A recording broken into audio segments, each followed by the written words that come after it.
The night sky above Chile's Atacama Desert was perfectly clear, as it had been for centuries. Stars twinkled against the dark canvas, unchanged and eternal. But on this night, everything would change forever. Dr. James Miller sat in his cramped office at the World Array Radio Telescope facility, sipping his third cup of coffee. His eyes were fixed on a computer screen, watching the usual patterns of cosmic background radiation scroll past. After 15 years of watching these same patterns, he knew them as well as he knew his own heartbeat. That's why when the pattern changed, he noticed immediately.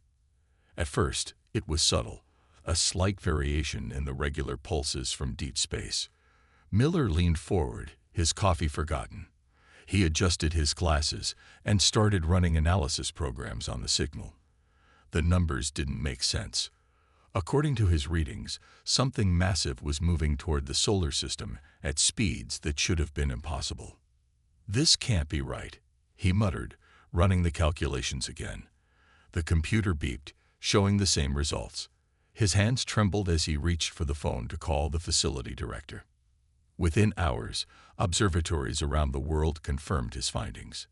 7 objects, each roughly the size of Manhattan, were decelerating as they approached Mars. The objects moved with precise coordination that could only be artificial. In Washington, D.C., the Pentagon buzzed with activity. General Thomas walked briskly through the corridors, his face grim. The president had already been moved to a secure location, and military forces worldwide were quietly being put on high alert. In his 40 years of service, he had never seen anything like this. "What do we know?" he demanded, entering the command center. A young lieutenant quickly pulled up the latest satellite images on the main screen. "Sir, the objects have taken up positions around Mars. They're arranged in a perfect heptagon formation. We're detecting energy readings unlike anything we've ever seen." The general studied the images. The objects were sleek, their surfaces covered in what looked like metallic scales that shifted and moved continuously. They were beautiful in a terrifying way. "Any attempts at communication?" "No, sir." "There." The lieutenant was cut off as every screen in the command center suddenly flickered. A high-pitched tone filled the air, making everyone wince. At the radio telescope facility in Chile, Miller watched in amazement as his instruments went crazy. "They're broadcasting," he whispered, quickly adjusting his equipment to record everything. The message came simultaneously through every electronic device on Earth capable of receiving a signal. TVs, radios, phones, computers, all showed the same thing. A visualization of sound waves appeared, followed by words in perfect English. "People of Earth, we are the Dominion. Your primitive civilization has been selected for integration into our empire. Resistance is inadvisable. We have conquered 1,472 worlds. None have survived opposition to our will." To demonstrate their power, one of the ships fired a beam of brilliant blue energy at Phobos, Mars' largest moon. The satellite exploded into millions of pieces, the debris spreading out in a glittering cloud. "You have 24 of your Earth hours to surrender. Choose wisely." The message ended, leaving billions of people staring at their devices in shock and fear.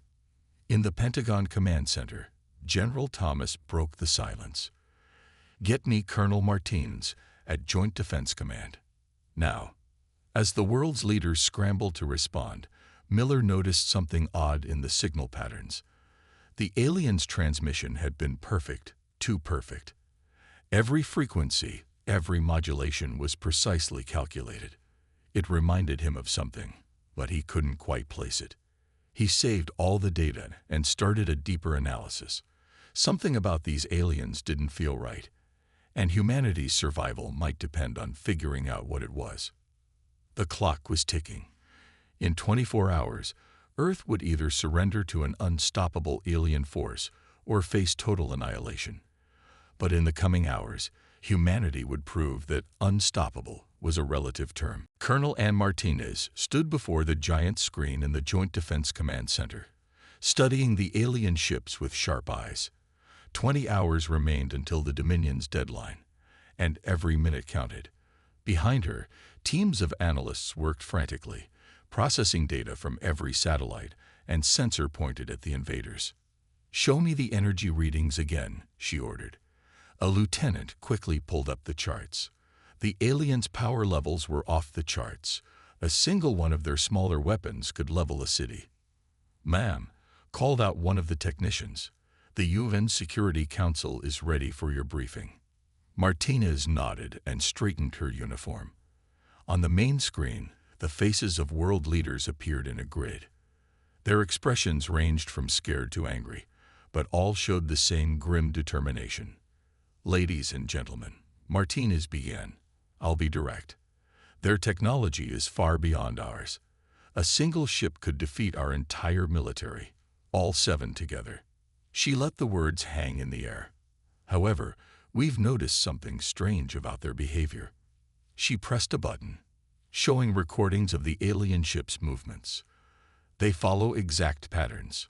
Every move, every rotation is mathematically perfect. Too perfect. The Russian president leaned forward. "What are you suggesting, Colonel?" "We think they're automated, heavily AI-driven. No living crew would move with such rigid precision." She paused. "This might give us an advantage." Before she could continue, alarms blared throughout the facility. One of the Dominion ships was moving. Everyone watched as the alien vessel positioned itself above the Pacific Ocean. A beam of light shot down, creating a perfect circle of energy on the water surface. A hologram appeared in the sky, visible to half the planet. The message began again. "To demonstrate our benevolence, we will share a glimpse of your future under Dominion rule." The circle of energy on the ocean's surface began to change. The water inside it turned crystal clear, then started rising. Within minutes, a massive structure emerged. A city unlike anything on Earth. Gleaming towers of impossible materials stretched toward the sky, connected by bridges that seemed to be made of light. "This can be your future," the message continued. "Resistance will only bring destruction. Choose wisely." In the command center, Martins noticed Dr. Miller waving frantically from a video feed. She stepped away from the main screen to talk to him privately. "Colonel, I found something," Miller said, his words tumbling out quickly. "The city they built, it's not real. It's just a massive hologram. But that's not the important part. The energy signature they're using, it has patterns, regular patterns, like computer code." Martinez's eyes narrowed. "Like the ship movements." "Exactly. Everything they do is programmed. Perfect, but inflexible." Miller typed rapidly on his keyboard. "I've been analyzing their communication frequencies. They all follow the same basic pattern, like they're running on a single operating system. Can we use this?" Miller nodded excitedly. "Maybe. Every computer system has weaknesses, if we can find theirs." A new alarm interrupted them. 3 more Dominion ships were moving, spreading out around Earth's orbit. Their weapons charged, creating an eerie blue glow against the black of space. 16 hours remaining, the alien message boomed. "Your time grows short." Martinez looked at the hologram city, still floating above the Pacific. To most people, it would look like hope, a promise of advancement. But she saw it differently now.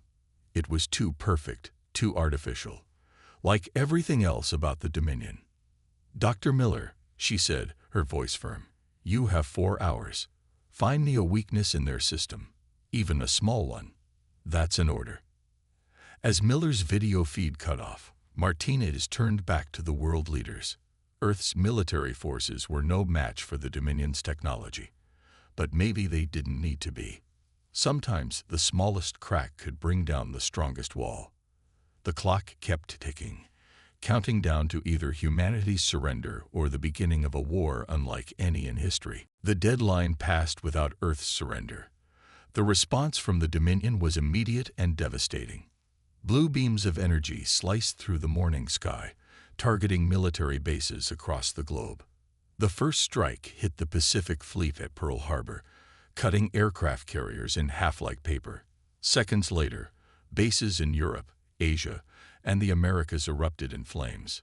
In the underground command center, Colonel Martinez watched the destruction through satellite feeds. Her face remained calm, but her fingers dug into the edge of the control panel. "Status report," she barked. 30% of major military installations hit in the first wave. A lieutenant responded, his voice shaking. "No effective resistance. Our missiles can't get through their shields. Nuclear deterrents are offline. They somehow disabled the launch systems." Martinez nodded, studying the attack pattern on the main screen.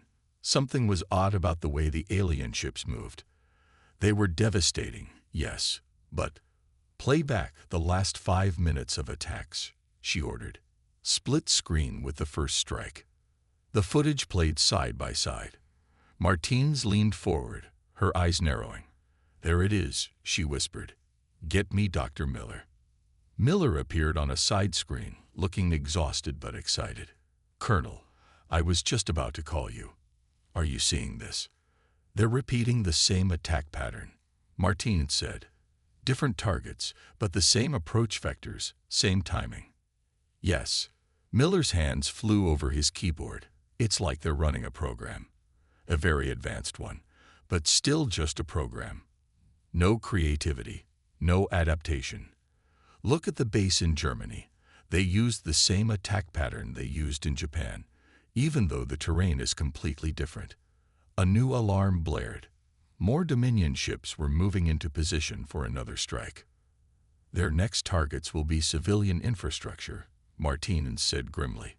"Power plants, dams, communication centers, standard tactical progression." "Standard for a computer," Miller added.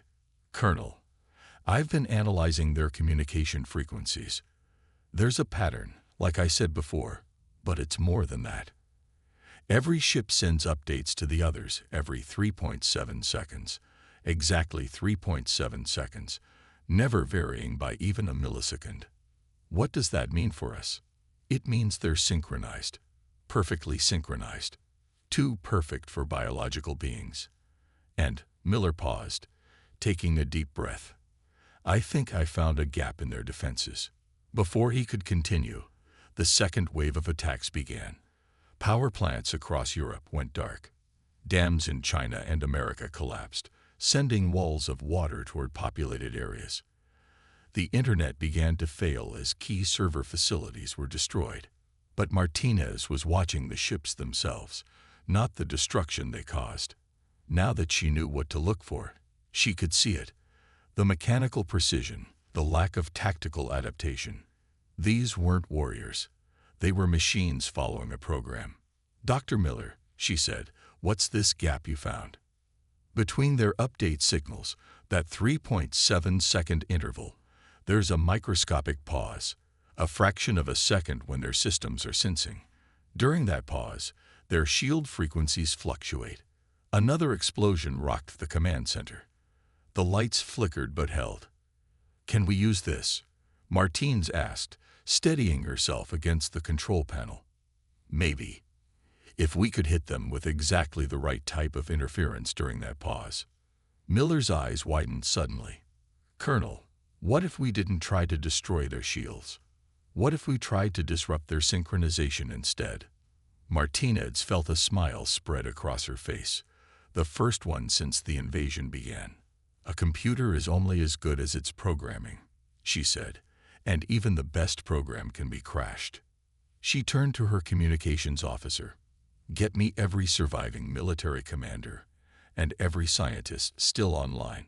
We have a plan to discuss." Above them, the Dominion ships continued their methodical destruction, unaware that their perfect, predictable nature might become their biggest weakness. Humanity was about to show these machines why unpredictability was sometimes the greatest weapon of all. Dr. Miller hadn't slept in 36 hours, but he couldn't stop now. His small office in the partially destroyed telescope facility was lit only by computer screens. Coffee cups littered his desk, and his eyes were red from staring at endless streams of data.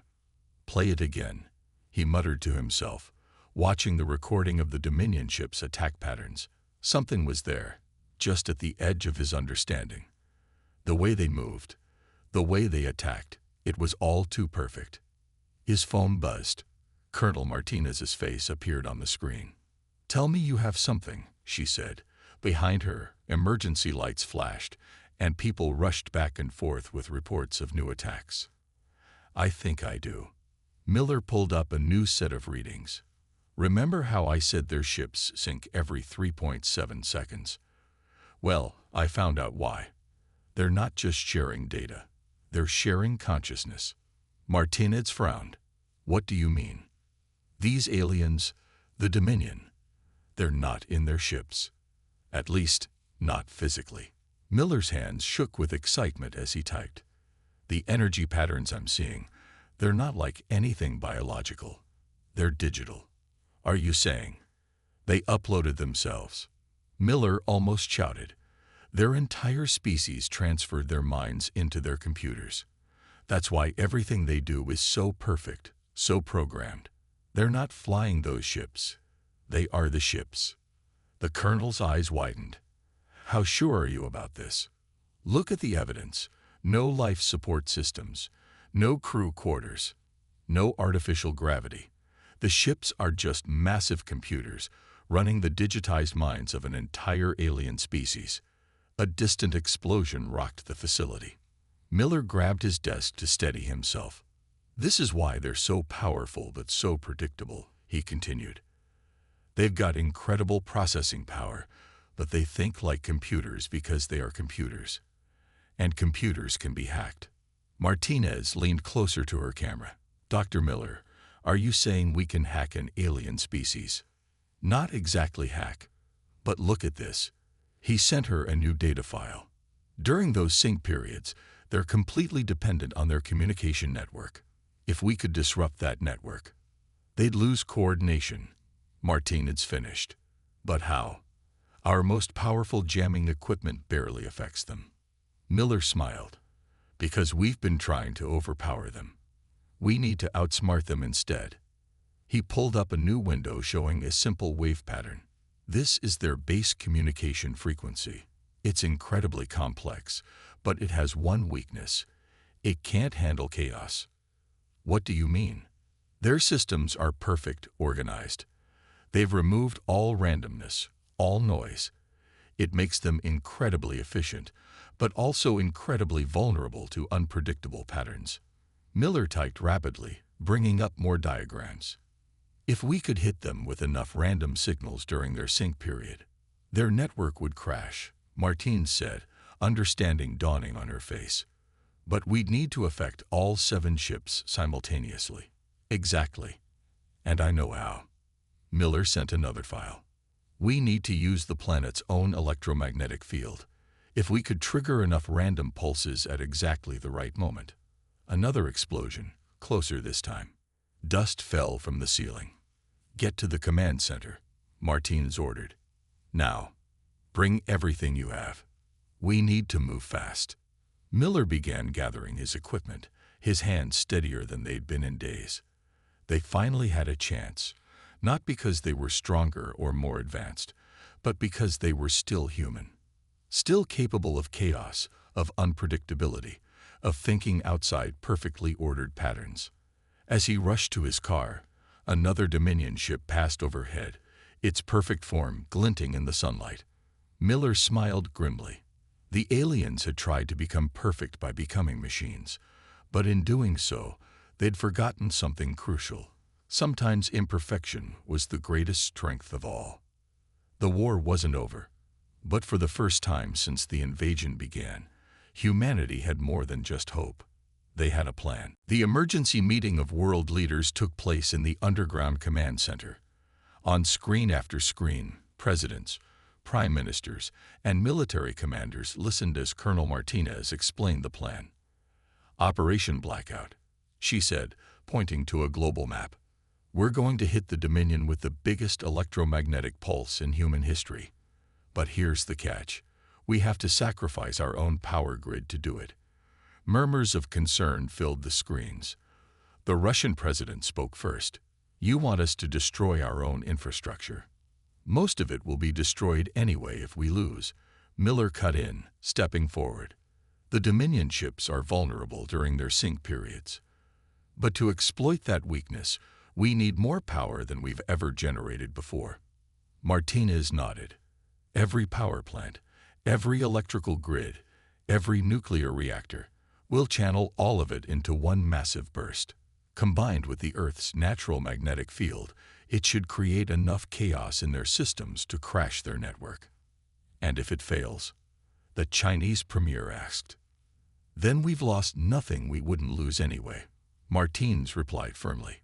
But if it works, we'll have our chance to strike back. The American president leaned forward. How long do we have?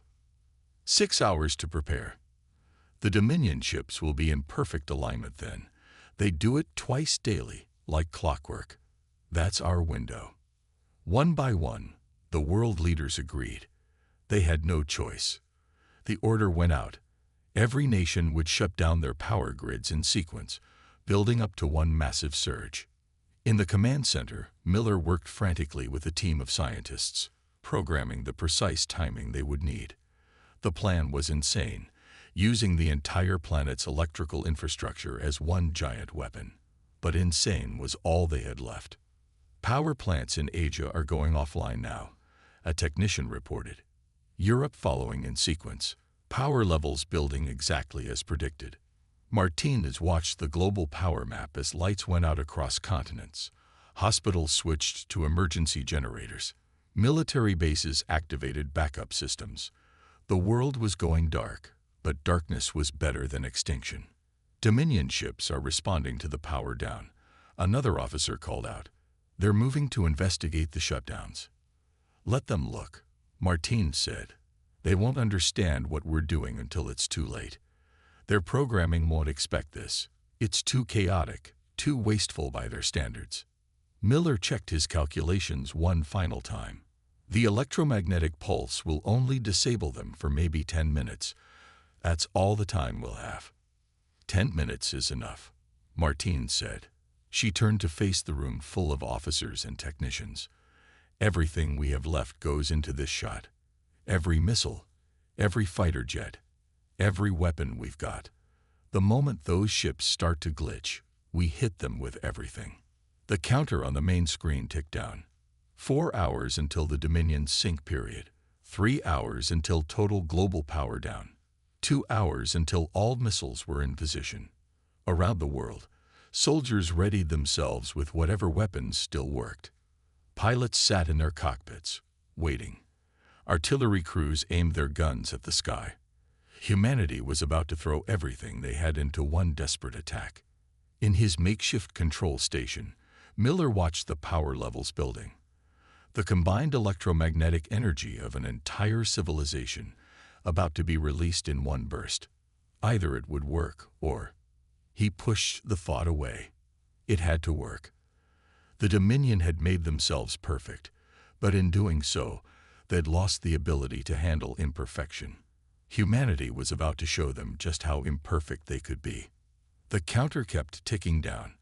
Operation Blackout was about to begin. 1 minute to synchronization, Miller announced, his voice echoing through the command center. The room was dark except for emergency lights and battery-powered screens. Across the planet, cities lay in darkness, power grids silent and waiting. Colonel Martinez stood at the main console, her hand hovering over the final switch. All units report ready status. The responses came in from around the globe. Fighter pilots in their cockpits, missile crews in their silos, artillery teams at their guns, all waiting in the darkness, watching the 7 Dominion ships move into their perfect formation high above Earth. 30 seconds, Miller called out. The ships are beginning their sync cycle. On the main screen, they could see the alien vessels arranging themselves in their precise pattern. Blue energy coursed between them as they prepared to share data, just as they had done every 12 hours since arriving. 20 seconds. Martinez's hand tightened on the switch. Everything depended on perfect timing. Too early, and the pulse wouldn't catch all 7 ships. Too late, and they'd missed their only chance. Ships are initiating data transfer. 10 seconds. The alien vessels began to glow brighter, their synchronized processors preparing to merge their consciousness across their network. 5, 4, 3. Martinez took a deep breath. 2, 1. Now. She threw the switch, across the planet. Every power station, every electrical grid, every piece of infrastructure capable of generating power surged at once. The energy traveled through carefully prepared channels, following the Earth's magnetic field lines. The entire planet's electrical output focused into one massive electromagnetic pulse. For a moment, nothing seemed to happen. Then the sky lit up like a second sun. The pulse hit the Dominion ships at the exact moment their shields were fluctuating for synchronization. Their perfect formation wavered. Blue energy crackled across their hulls as their systems tried to handle the chaos of random electromagnetic interference. Direct hit, Miller shouted, reading the data on his backup systems. Their network is destabilizing. Shield strength dropping. All units, Martins commanded, her voice carrying to every waiting soldier around the world. ATAK. Missiles launched from silos. Fighter jets screamed toward the sky. Artillery opened fire. Every weapon humanity had left was unleashed at once. The Dominion ships tried to respond, but their perfectly synchronized systems were in chaos. Their weapons fired randomly, missing targets. Their shields flickered and failed in patches. Their programming can't handle the random data, Miller reported excitedly. They're trying to reboot, but the pulse is keeping their systems scrambled.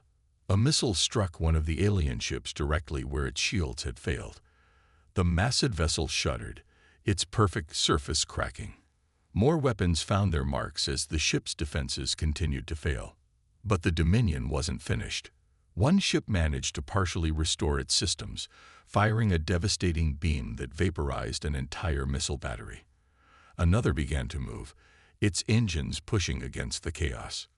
We're losing the pulse, Miller warned. Power reserves dropping. Martinez grabbed her radio. All units, concentrate fire on the ship in Sector 7. Everything you have now. Hundreds of weapons turned toward the designated target. Missiles, shells, and energy weapons struck the vessel simultaneously. For a moment, the ship's hull glowed white-hot. Then it exploded.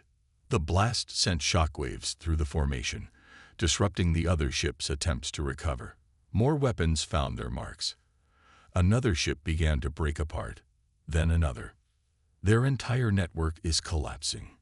Miller shouted over the noise of celebration beginning around him. Without the sync, they can't maintain cohesion. Martinez watched as humanity's weapons tore into the now vulnerable alien ships. The Dominion's perfect technology, their synchronized consciousness, their unstoppable power, all of it was falling apart in the face of humanity's chaotic, desperate assault. The battle wasn't over, but the tide had turned.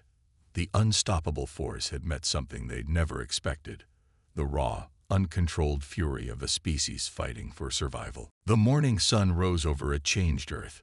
Wreckage from the Dominion ships scattered across continents, their once perfect hulls now broken and dark. In the command center, Miller stared at his screens in amazement, while Colonel Martinez coordinated the final cleanup operations. Last ship confirmed destroyed. An officer reported. No active alien signals detected anywhere in the system. Martinez nodded, allowing herself a small smile. Status of remaining forces. 30% of our military capabilities still functional. Civilian infrastructure heavily damaged but repairable. Emergency systems holding in most major cities. Miller walked up to Martinez, holding a tablet displaying his latest analysis. "You need to see this," he said. "We found something in the wreckage." The largest piece of a Dominion ship had crashed in the Australian outback. Teams of scientists were already examining it, making incredible discoveries. Miller pulled up their preliminary reports. "Their entire civilization is in here," he explained, pointing to what looked like a massive computer core. Millions of digitized minds, all stored in quantum processors. They weren't just using computers, they had become pure digital consciousness. Are any of them still active? Martins asked, concerned. No, the EMP scrambled their data completely. But, Miller hesitated. We can still learn from their technology. Their mistake wasn't in advancing. It was in forgetting their origins. They tried to become perfect by becoming machines. Around the world, recovery efforts were already underway. Cities began restoring power. The same determination that had helped humanity survive was now focused on rebuilding. In Washington, D.C., the president addressed what remained of Congress. Today, we stand not just as survivors, but as victors. The Dominion came to Earth believing their technological superiority made them unstoppable. They forgot that strength lies not just in power, but in adaptability, in creativity, in the very chaos they try to eliminate from themselves. Teams of scientists and engineers worked around the clock, studying the alien wreckage. Each piece revealed new secrets, new technologies that could help humanity advance. But they all agreed on one thing. They would not follow the Dominion's path. Look at this, Miller said, showing Martinez another screen. Their historical records. They spent thousands of years perfecting themselves, uploading their consciousness into machines. They thought they were evolving, but they were really limiting themselves. Every generation became more rigid, more programmed, less able to handle the unexpected. Martinez watched as cleanup crews used salvaged alien technology to help clear debris. And we beat them because we're still human, she said. Still unpredictable. Exactly. Their computer minds couldn't handle chaos because they'd eliminated it from their thinking. They saw our electromagnetic pulse not as an attack, but as an impossibility. No logical species would sacrifice their own infrastructure like that. No logical species, Martinez agreed, just a human one. 6 months after the invasion, Earth was changed but stronger. New technologies emerged from the study of Dominion wreckage, but each was carefully evaluated, tested, and integrated with human oversight. The world's militaries maintained their human command structure, using AI only as a tool, never as a replacement. In his new office at the Global Defense Institute, Miller kept a small piece of Dominion hull on his desk. Its once perfect surface was scared and dull, a reminder of the cost of seeking perfection at the expense of humanity. Final report is ready for review, Dr. Miller, his assistant said, bringing in a tablet. Miller nodded, looking out his window at the rebuilt skyline. In the distance, he could see new buildings rising, combining Earth architecture with salvaged alien technology. But unlike the Dominion's perfect structures, these showed human touches, artistic flourishes, deliberate asymmetry, the beautiful imperfection of human creativity. The unstoppable alien force had been stopped, not by superior technology or greater numbers, but by the very thing they had abandoned, the chaotic, unpredictable, unrelenting spirit of humanity.